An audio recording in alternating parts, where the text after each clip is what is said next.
did that, we thought that it was wholly acceptable. We thought that that was going to also be not vetoed as has happened. And so we were left more or less very, and I speak personally here, vexed as to that scenario when they are saying now that it is something that is unconstitutional. I want to make it quite clear. It is the legal opinion of the members of the Alliance for Change, which party has a number of lawyers, and also lawyers that I've spoken to, who have indicated, unlike the Attorney General, that it is wholly constitutional. Laws can be passed by the National Assembly, bills can be passed for the order and good governance of this country. And we feel that capping of the benefits ought to have been regarded as constitutional, especially in accordance with not having unlimited resources in our economy. Additionally, that Fiscal Management and Accountability Amendment Act has tremendous benefits for accountability in our democracy, and it ought to also have been assented to within the 21 days deadline. It was not, and we now come with the government pleading with us that we must pass, because we're going to go into some blacklist, this anti-money laundering amendment that they have now put in the Parliament. The Alliance for Change is going to make it quite clear that we will only give our support if there is a reconsideration of the assent to those two bills and the establishment and the operationalization within some deadline of the Public Procurement Commission. That Public Procurement Commission has not been established largely because of this government not wanting to be scrutinized by independent commissioners of that commission. And that is why the corruption continues with contractors and all manner of people who they make their deals with. But it has to now be brought to a halt. And the Alliance for Change is taking this hardline position, especially because we feel that those two acts and the Public Procurement Commission will do accountability and transparency a tremendous lot for Guyanese. I wish to make that point very, very clear. I also want to rebut the Attorney General when he says that we are holding the President at ransom. Absolutely not. There must be multi-party governance in a scenario of a minority government. It is the natural logic. It is the necessitous circumstance. And it would appear that they want to behave as if they are commandingly in charge, although they have a minority. We will not allow that. And so it is now clear they will not have the AFC support in relation to the anti-money laundering bill. Thank you, Mr. Ranjan. And before I invite Mr. Change, would like to issue at this time one, for an end to the vigilante type of killings and other brutal murders. April 10th, there was John McPherson, who was tied up and beaten at a mining camp. Recent reports suggest that 4 persons are to be charged with that murder. There was Nigel Lawrence of Fire. He was beaten and tied to a utility pole. Alfred Monroe at Curtin Berbice, beaten, packed into the trunk of a car. He died as a result of his injuries. And then there were other gruesome murders. Shondella Samuels, the 14-year-old who allegedly was stabbed to death by her stepfather. Marianne Knock, the mother of 3. She died of multiple stab wounds. She was left in the hotel room. Totaram and Bagunti Mutu, the business couple at Gaisuko Gardens. They were beaten and burnt alive. Govardhan Sukram of Curtin Berbice, a 71-year-old. Bandits broke in and ransacked his home. He was found dead in a pool of his blood. Millicent Cummings, you remember that 89-year-old who was raped and then she died. So society as a whole have to take responsibility for what is happening. We, like the public, the Alliance for Change, that is, like the members of the public, we recognize that the police force must be more professional. We recognize their shortcomings, but with the same breath, we are asking that the vigilante type of killings come to an end. People must not take justice into their own hands. bad as the system is, let us try to make it work. And then we want to make not a serious appeal, and that is for some urgent attention to the garbage situation. The May June rains are coming. Then we're having the Premier League coming. Crickets, that is. And of course, with the May June rains already breathing down on us, and the garbage in the drains, the garbage on the carpets, we know the health risks, the flood, the loss of property and everything that likely to ensure result as a out of the flooding. So we're asking for that matter to be addressed, not only by the government but by the people of Guyana. Please stop throwing your garbage about the place. We all will suffer as a result. I'll now ask the rice farmers here to make their statements, and then we'll take your questions. Okay, thank you very much. My name is Nitram, a farmer for over 30 years from Essequibo, and I'm also the chairman of the Essequibo Paddy Farmers Association. You might have known, or you might be aware, that farmers in Essequibo was agitating for a number of weeks. We started our agitation in Essequibo and we ended in front of Parliament a week or two back. In front of Parliament, we presented several petitions, one to the Agriculture Minister, one to Mr. Kemp, and one to Mr. David Granger, highlighting some of the problems we faced with in Essequibo. Out of that agitation and presenting the petition to the Minister of Agriculture, we had a discussion, and coming out of that discussion, he told us that he would be meeting with us, that's the following Wednesday. To our surprise, we were there, farmers, waiting on him. He came to Essequibo, but he treated us like dogs, like doormats. He didn't have the kind courtesy to come and reach with us, even though he made that arrangement that he would be visiting us on that Wednesday. To our surprise, and I told him in uncertain terms, he was on the Essequibo coast, he went into Pomeroon and did not attend to our concerns. Anyway, subsequently after, there was an ad on the television indicating to us that he would be meeting with us the next week, the following Wednesday. We were there again, waiting on him. And we waited and continued waiting, and he never turned up again. We continue our protests in Essequibo, and subsequently last Saturday, he visited Essequibo. And we met at the boardroom in Essequibo, and there we highlighted the concerns that farmers are faced with in Essequibo. And what I will do, I will highlight some of the major concerns that we, the farmers in Essequibo, are faced with. We are saying in no uncertain terms that we are being robbed by the millers, and we can justify that. Now, paddy is purchased at 143 pounds per bag.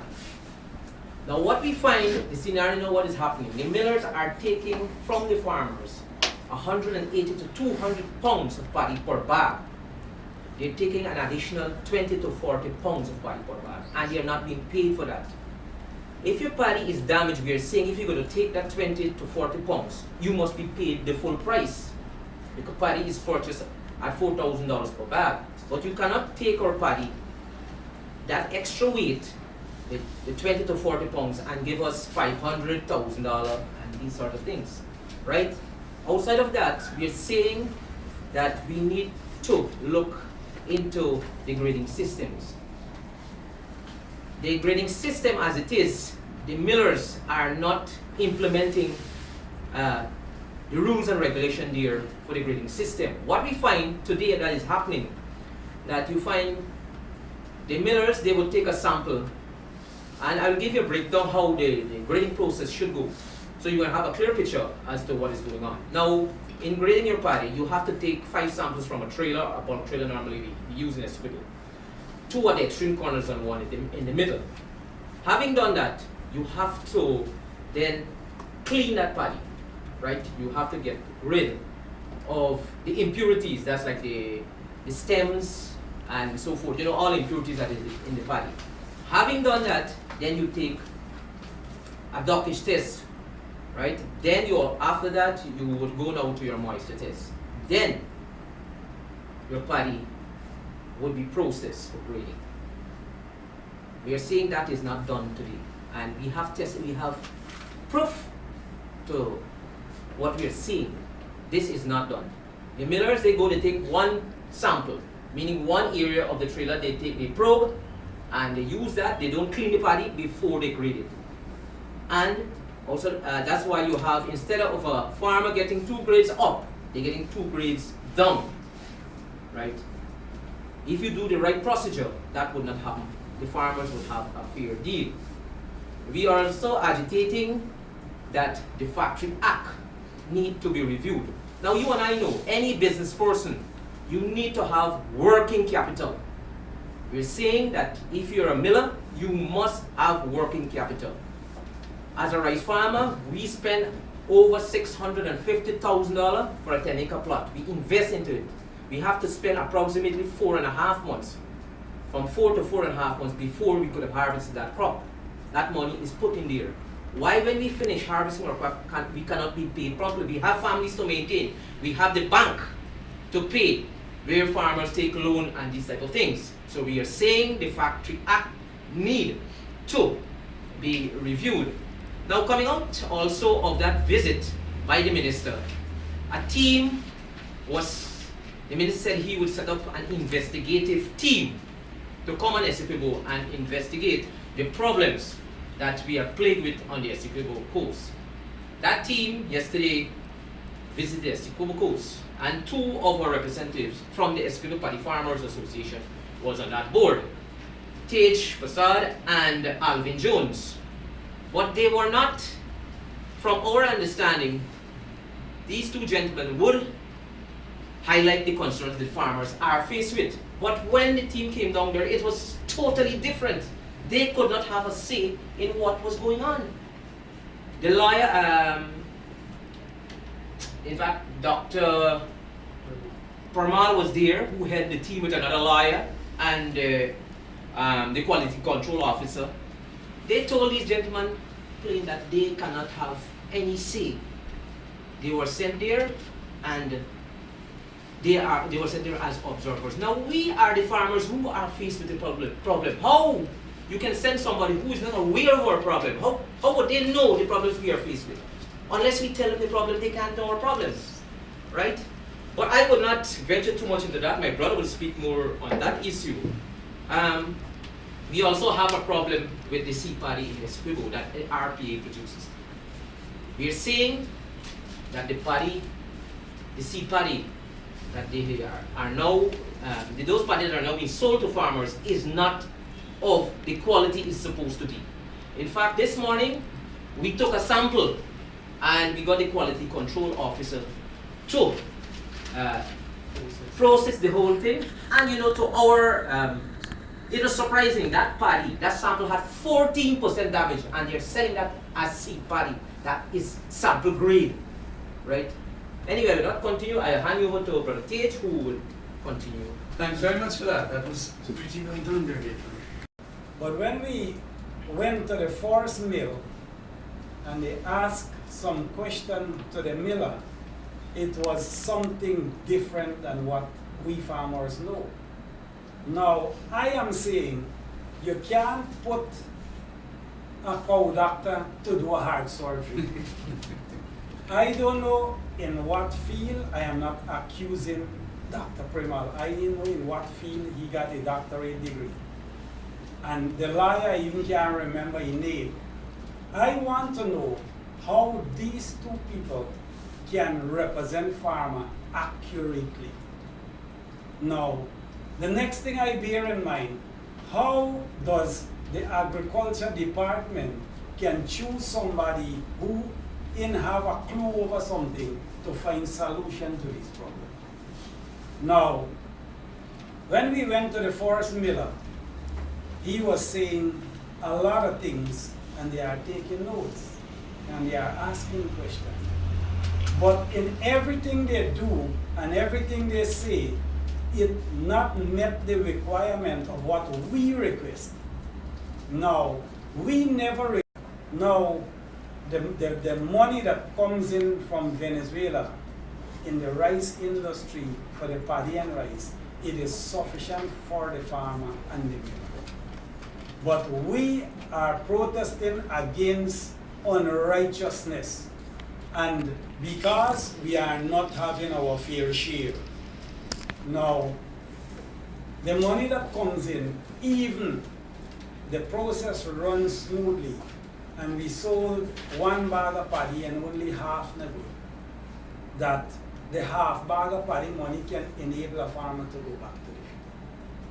So what I saw and what I observed, that the minister or the ministry is trying to halt the fire without not get trade of the power line what caused the fire. That is how I saw it. Because firstly, the mechanism they use, you know what happened? The farmer who can go back to the rice field, we approve so much money from Parliament to give them to go back to the rice field. But then does the problem solve? Now, secondly, when the minister comes again, the Wednesday when he's supposed to come, and he ain't come, he sent his permanent secretary and he said, man, why you really a quarrel for? I come to let you know that 500 million has been released for pay rice farmer and why I make nice for.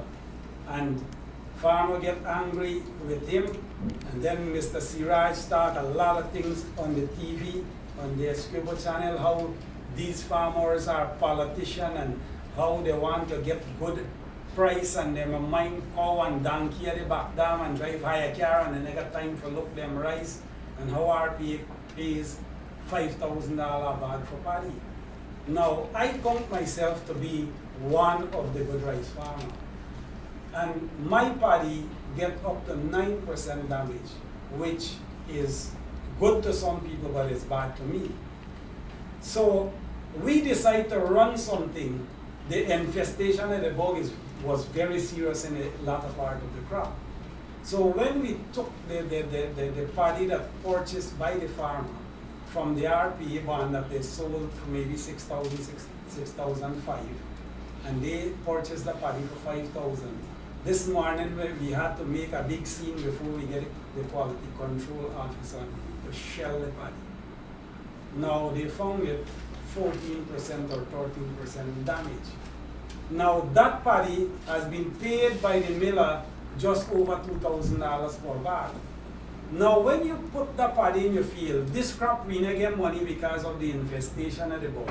And when you got to take from this same entity or what you want to call it, for go back into the field, we go back to square one.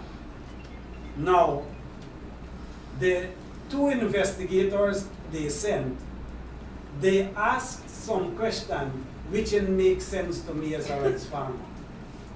Now, when I started to talk, and the next guy is a qualified grader, What's his name? Alvin Jones. Now, when I start to show these two experts, I will call them, that we as farmers were wondering for years now why we cannot get a better price. So what we did, we take a 12-man committee as a farmer, not a committee, a 12-person farmer group or picked out people. And we took some paddy that was not purchased from a mill, set up, they can't make anything with it. So we gone to the guy and we dry some and we weigh 180 pounds. And we carry it to a bottom house mill as they call it, not a registered big mill, what can give very good production and whatever. And we mill that paddy. From the time it shell, we took a sample. When it separate, we took a sample. Well, when it done polish, there is the rice and we got a sample. Now, we got 64 pounds of good rice. And we get 29 pounds broken. Now the broken on the market is selling not less than $3,000 per bag. I showed the minister, but he didn't look at it. I said, I got a receipt here from the CARICOM rice mill, where they sell the rice. We can compare it, or our one that we mill is even better. They sold that rice for $3,200 for 22 kg. When I calculate it by the pound, our rice that we get, the 64 pound, run over 4,000. So I was saying that with the rice and the byproduct, or all the product we get from it left out the brand, it runs about $5,000. Why the farmer can be paid half of that amount? And I explained to them as I explained to the minister. Then Dr. Premal said to me, he said, so if you know how to make money, why you gonna mill your own rice and sell them? Now, these are things that annoying people, because these chaps in authority take them eyes and pass the low class of people. The next thing Mr. Siraj did at one of the meetings, when farmers explained to him that people are going to the chaff heap and they are winning out the chaff and get some paddy and some fine rice, and they are selling it by the market side for $1,500 per bag, and farmers only get $700 and $800. His word to them, say, I do the wrong business then. And when they ask he said, why I not sell your paddy for fowl feed? How you as one general secretary of the RA can say them things to farmer? These people are I must say, aggravating people to do things which you ain't supposed to do. And I want to make this thing very clear, that what the miller says to that team, it didn't make sense to me. And for myself, that the things they're supposed to ask the miller, they didn't ask. Because the miller wife said, we used to, the paddy was less, one more bad, we used to take a couple pound more and give the farmer the good price. Now, in terms, a couple mean 2. And in Guyanese terms, a couple mean 10, it can be 5, it can be whatever. But they never ask how much this couple pound is, and then couple pound is 30 and 40 pound. So, the real thing is, now, the lawyer said, I can't remember his name. And when they saw that we have so much point to say, he said, you all, Dr. Premal give you too much leverage because you all ain't supposed to speak here. That's what the man said to the two of us. So I said, why? He said the minister told us a team is coming from Georgetown to Esquibo to check on the grading system, the weight, and the processing of the paddy. And the farmers must be observant. We said, so why don't you tell me so since morning? We can't go observe things what we know, and we leave the place and we come out. So, now I saw this thing lastly, that for all my life, I am with the running party. And a time come now that I have to think different, I believe, because our father now, as I should say, is kicking you. And it, like when you go to your neighbor like a dog, and they throw hot water upon a dog, you have to run back to your master. And then now when your master can't give food, you have to run back to take hot water at the neighbor because the neighbor got food. So we're in a place that we are asking for mercy and help. And when I said mercy and help, not financially, we are asking that mechanism must put in place that we must get a fair deal. That is our motive. Thank you very much. Thank you, Nathan. If we do not get justice, we are going back to the streets. We will continue our protest as long as it takes. You have Hack, right? You have Arnold Sankar. Those mills. We have document to substantiate that. Personally, me, Arnold Sankar took 190 pounds per bag of paddy. Right? All right. I don't want they function names here when they went to do their investigation. All right, and with regards to your association, what percentage of the farmers do you represent? What percentage? How many The rice farmers farmers up there in Essex, Oh. paddy producers as well. Well, we represent the largest block of farmers in Esquibo right now. Yeah, how many? Well, we have about 250 of them right now. What sign? What sign? But they got some that still comes out and support us. What sign give us their address, Yeah. phone number, and willing to be a part, but we got other people now Who are coming on board with us. Okay. Any other question? Any question from the back? Need more. Given to the $500 million. $500 million given to the Government from the given by the government to pay rice farmers, and yet you're saying now that you have a lengthy time where these millers cannot pay you, but then you're saying that you don't have a financial issue. So then what is the problem then? Are you not willing to accept any money that this from the government to tide you over until the farmers pay you? Is it that money that you need? Now, we are thankful for the money that the government gave to who cannot go back into their fields. But at the same time, we are looking at a long-term something. And we thankful for the government, like me, I get good price. But who cannot go back, we agree that the government must help them. What does the government must help them every crop, or the government will put mechanism in place that farmers must recover of what the situation they are facing now. Now, I can see on one phase that the budget book that presents the 2013 budget states over 8 billion of private money has been invested by me, upgrade their system and put state of the art, whatever. We on the Essequibo Coast, we ain't seen no state of the art. And we ain't seen no improvement in the intake. But I asked the minister that how over 8 billion can be spent by these millers, and when they took the farmer paddy, they even got maybe 1 million to start with. So I asked the minister, the $500 million started pay or not yet? No, I saw in Monday papers that 2.5 billion has been released to start pay a Essequibo farmer as an advance payment. It didn't start yet. I don't know when it will start.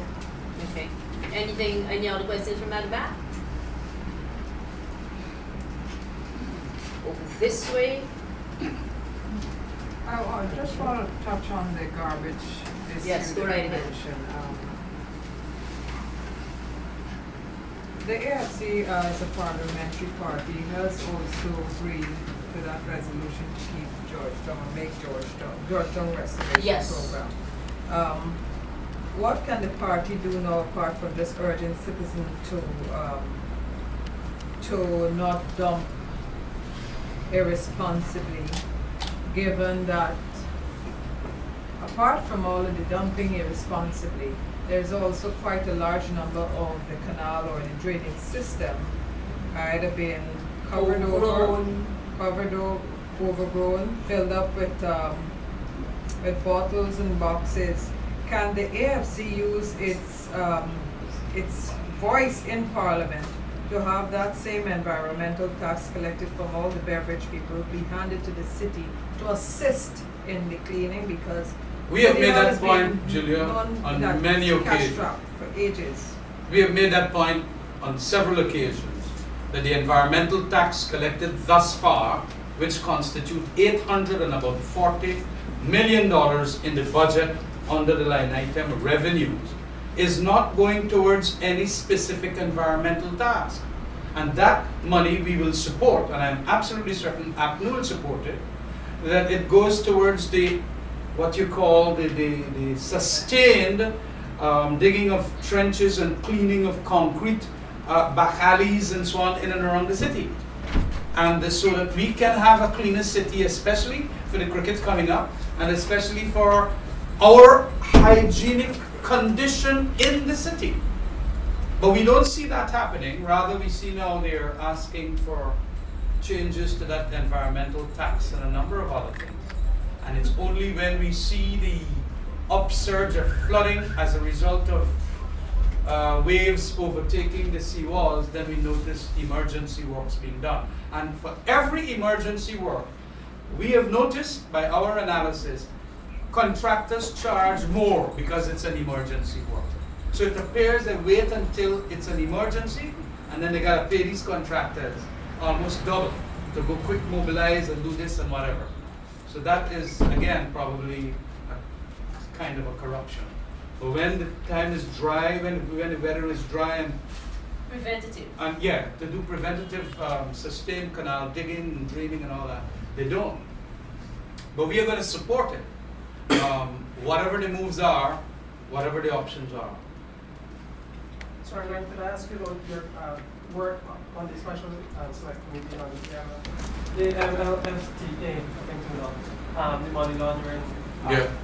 You are going through with the work in the committee, but when it comes to the House, you will not support it unless These things are done. So we want to get a clarification as to the need for these amendments, and that we're going to do in the select committee.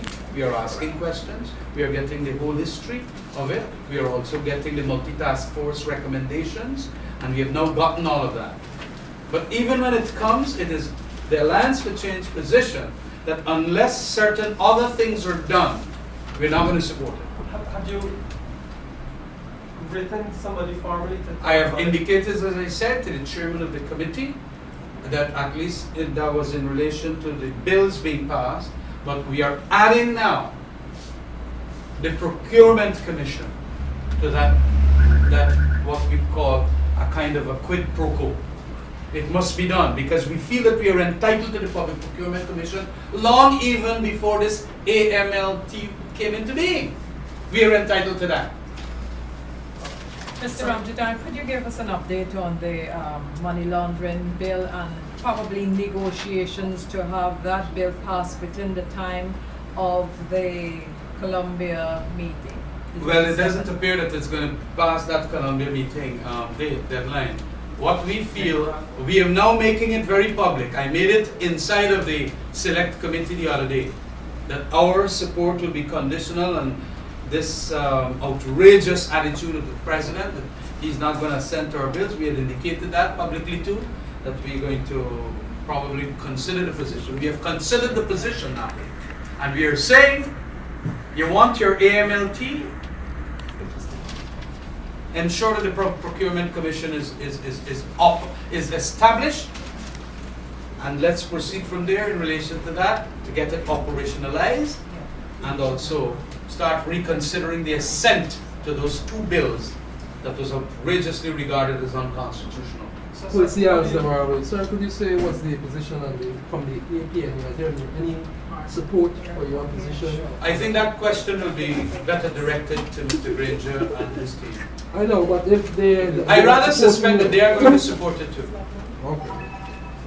Mr. Ryan, then what do you make of the arguments from the president, I gather some advice from the Attorney General, regarding the reasons why the bills are unconstitutional? Wholly unmeritorious, lacking any cogency, and totally ridiculous.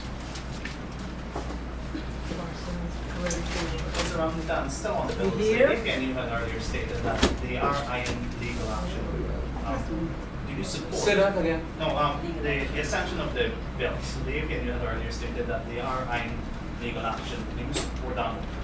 Yes, that is not a move that we are unsupportive of. We also want a review as to what constitutionality or unconstitutionality the president is talking about. Mr. Ramjitan, Marcel. And we will support litigation to that effect. Yes, ma'am. Sorry. Hear you clearly. They can hear you. See Are you saying that you will hold the AML bill to ransom until this procurement commission comes into place? We are going to, that can be put in those terms. Yes, we are making the point clearly that if they feel that they are going to get this bill passed without, of course, the procurement commission, it is not going to get passed. And if you want to regard that as ransom, well, it is not ransom because we are entitled to a procurement commission for several years now, and that can't be ransom. Mr. Ramjitan, did you have or did the AFC have any indications from the Office of the President that they are willing to meet both yourself and APNU on this impasse, one, the non-assent to the bills and the possibility of that money laundering bill not being passed in time? You know, they just made it quite clear to us that the country is going to get into some blacklist that's going to make the government look real terrible if they don't pass the bill. But they are making us National Assembly members look real terrible as if we pass in unconstitutional bills. They are making our country's accountability and transparency and no scrutiny from the commissioners that ought to constitute the Public Procurement Commission. All of that is making us look bad as a country if we don't. So we are just going to apply what is called hard dealing here. But we are asking for things that are wholly reasonable and acceptable to cap the president's benefits. We now understand he has guards at his foundation. About 7 guards are there. They got about 11 guards at his house. We are not a Mercedes-Benz resource country. We are without resources. We understand that he enjoys a whole lot of unlimited benefits. And so we want, as we did with that bill, bring it down to reasonably acceptable levels that are consistent with what happens in Jamaica, in Trinidad, and so on. And that is what they're going to regard as unconstitutional. They're only having a passion for their pension and their other benefits. And we only get our old age pensioners getting $12,500. And with that kind of benefits, unlimited and uncapped, comes up, as we have said, $3 million. And this is apart from his pension, you know, under the President's Pension Act, which is 7/8 of the salary he last, or the existing president gets. And the existing president gets about $2 million a month. So 7/8 of that this chap getting, plus all these other benefits. Mr. Ramjitan, how certain are you that the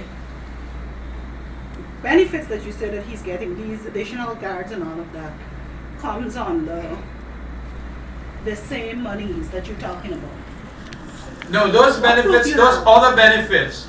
In Parliament, we asked the question when we had debated that bill, and they had made quite clear that a president, apart from his pension, the monetary pension a former president will receive, 7/8 of the existing president's salary, which comes up a big sum, as I said. They want to give him, because you got to live a life of dignity after you come off as president and all kind of thing. Then you got to get guard, and you got to get gardener, you got to get cook and so on, and drivers and so, and you got to get first class airplane trips to America, or if you go that year, you got to get money. And all of that, we know now, certainly, is separate and apart from his monetary pension under the President's Pension Act.